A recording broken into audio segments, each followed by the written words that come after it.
Ladies and gentlemen, I've always opined on this platform that what Raila Odinga can see while seated at the basement of his Capitol Hill office, very few people can actually see while standing on top of KICC.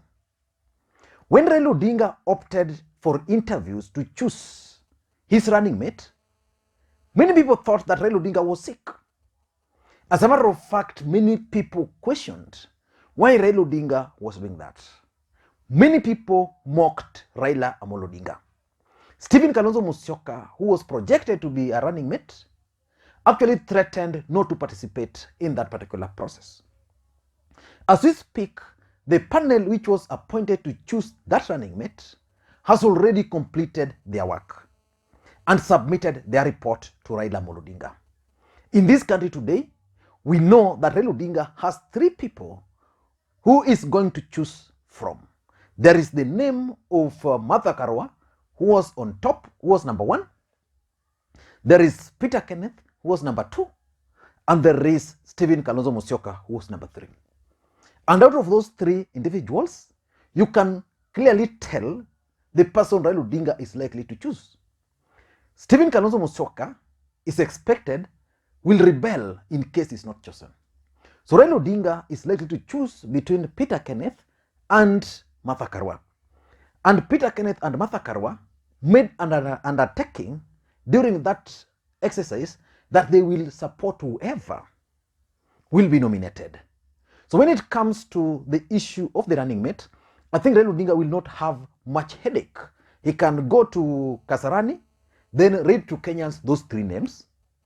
Then at night, the day to the deadline, submit any name to the registrar of political parties. William Samoei Arap Ruto, yesterday, through his spokesperson, Dennis Itumbi, announced to the country that the DP was going to announce his running mate. In fact, Dennis Itumbi initially made a post that the Hustler Nation Intelligence Bureau, 9:07 p.m. Friday, May 13th. That was a post he made earlier. Then Kenyans were like, what will happen at that time?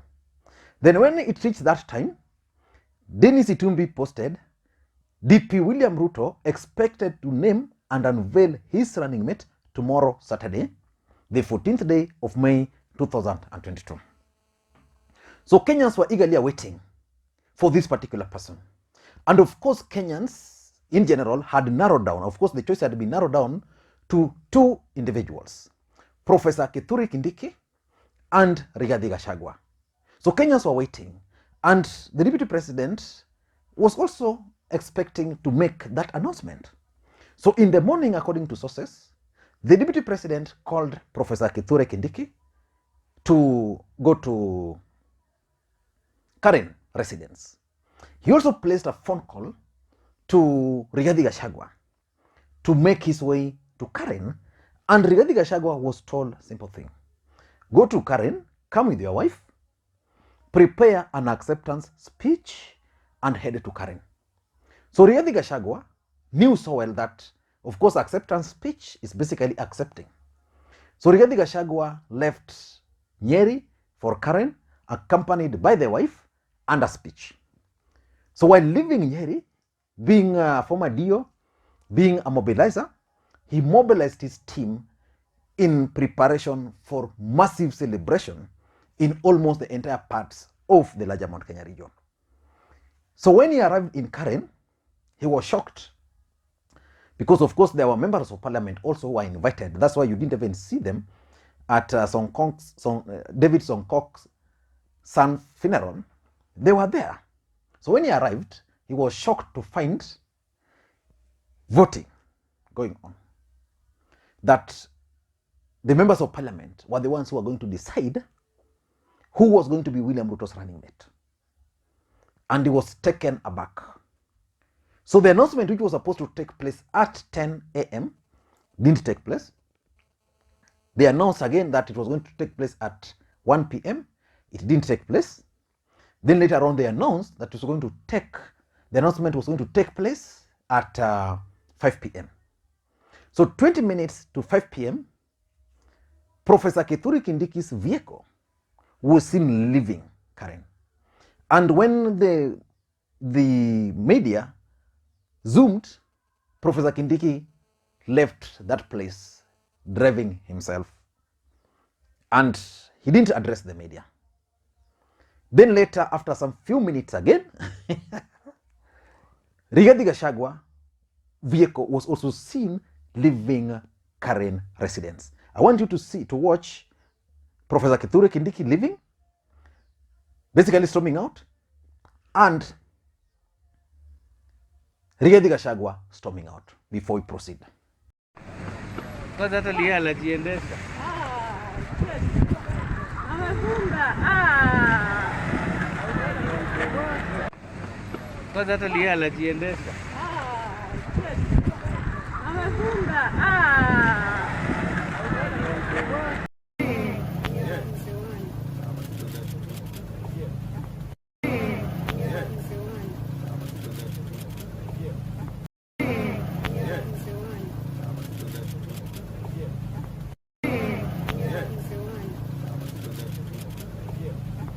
Now, that's what took place.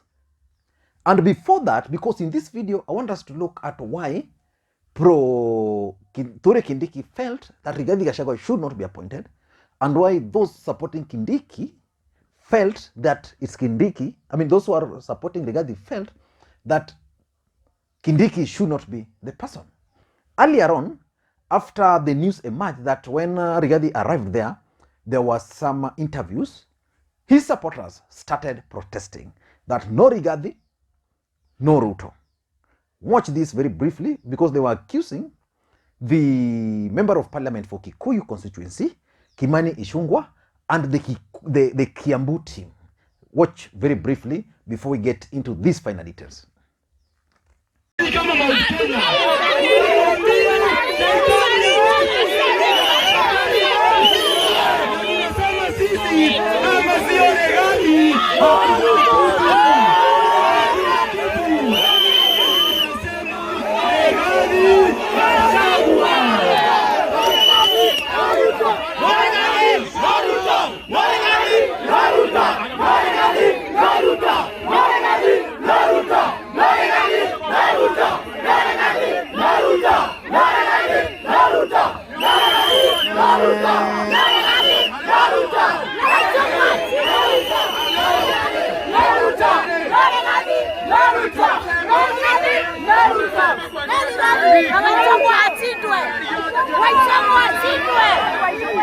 Wako na shida ya ulevi, akaenda akaambia Deputy President ati lazima wao kama wabunge wapige kura.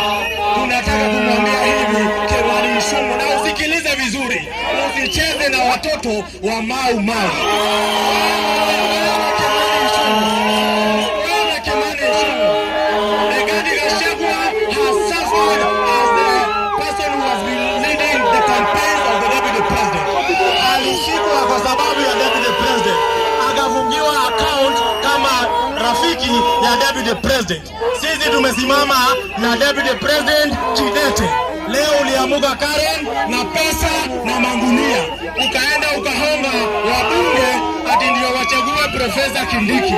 Unaambia Deputy President adusikize vizuri sana. Tunataka kumwambia, yeye alituambia kuwa hapangwingwi. Tunataka kujua kwa nini leo anapangwa na pesa ya deputies. Anapangwa. Na tunamwambia asikilize vizuri. Sisi watu wa Mount Kenya, akisikia sisi ni watoto wa Mau Mau, asilete nyoko. Asifikirie sisi tunainuliwa na jeti moja. Ajue sisi ni watoto wa Mau Mau. Na kuanzia saa hii tumesema hivi, kama sio Rigathi Gachagua. Now, before we get into those final details, in case you are watching the channel for the first time, please take a second or two, click that subscribe button so that next time we produce a video like this, YouTube will automatically notify you. And to the subscribers, I want to continue. Thank you guys for your continued support, because without the support, the channel cannot be where it is. Now, let us get back to business. When Professor Kithure Kindiki arrived at Karen, he was met by several members of parliament who were also present. He was told that you and Kindiki are now the choice. So we are going to choose who is going to be the running mate. He was taken aback. So why do you think those who are supporting Kindiki didn't want Rigathi Gachagua? Why? Number one, they are saying that Rigathi Gachagua is a first-time member of parliament. So Professor Kithure Kindiki is senior to him. And majority of those who are supporting Professor Kithure Kindiki were second-term members of parliament. These are the group, influential group around the DP who are not comfortable with Rigathi Gachagua's rise. Like, for example, how do you expect Eden Duale to accept that Rigathi Gachagua, a man they were with the DP and Uhuru Kenyatta during the formation of TNA, of URP and of Jubilee, could be overtaken? Most of these senior members of parliament allied to the DP were not comfortable with Rigathi Gachagua. So they are saying that Rigathi Gachagua is a first-time member of parliament, and therefore the person who should be nominated is Professor Kithure Kindiki. Number two, they are also saying that Professor Kithure Kindiki has stood with the DP for a very long time and has also served as a senior legislator. He is a senator. He served as majority leader at the Senate. He's also served as the deputy speaker of the Senate, and he's been the one who's been dealing with most of William Ruto's issues, legal issues. So they didn't see why Rigathi Gachagua, a man who was just a DO, coming from yesterday to become William Ruto's running mate. And I'm even asking myself, if that's the question, what about Ndindi Nyoro? Ndindi Nyoro is also just a first-time member of parliament. So they're saying they're saying Rigathi Gachagua is not fit. I agree with them that Kindiki is more sober. He's been with the DP. And also they are saying that they didn't want a situation where William Ruto will end up with another Ruto as a deputy president. You see, there are lessons which most people learned, especially with choosing a strong running mate, especially the governors and the presidential. So Ruto and Uhuru had a problem because Ruto was so powerful, forceful. So they feel that based on the characters of these two gentlemen, Rigathi Gachagua can easily give Ruto hard time. And you can even tell from today. Today he organized demonstrations all over central Kenya. What if they'll fall out?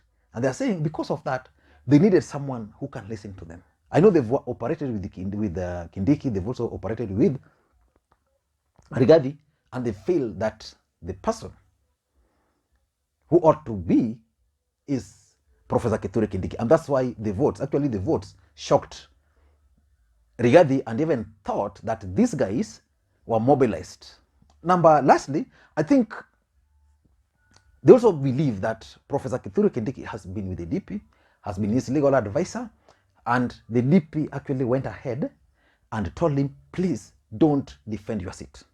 So where will they take the Tharaka member of parliament? The Speaker of the Senate has already been promised. The Speaker of the National Assembly has already been promised. It's Kindiki who drafted the